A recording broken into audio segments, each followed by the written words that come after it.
ఎవరైనా ఏదైనా మాట్లాడితే రాయలసీమ ప్రాజెక్టును అడ్డుకుంటావా అని చెప్పి అడిగే వాళ్ళకు మేము ఇస్తున్నటువంటి సమాధానం. ఈ రోజున రాయలసీమలో 111 టీఎంసీలు వాడుకునే బనకచర్ల క్రాస్ రెగ్యులేటర్ పూర్తి స్థాయిలో నిర్మాణమై ఉంది.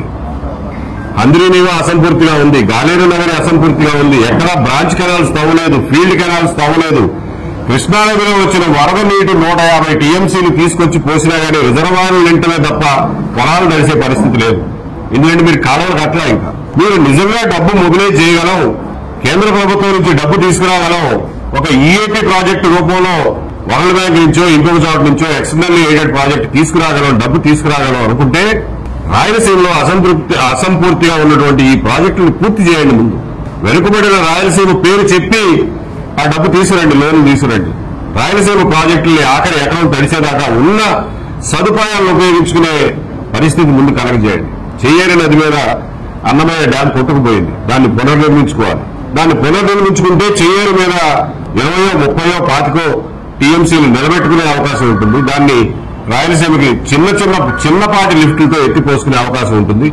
దాని ద్వారా సోమశిలకి మనం పోలవరం నీళ్లు తీసుకెళ్తే అది కాంపెన్సేట్ అవుతాయి. అలాగే వంశధార, నాగావళి పరివాహక ప్రాంతాల్లో ఉన్న ప్రాజెక్టులు కొన్ని అసంపూర్తిగా ఉన్నాయి.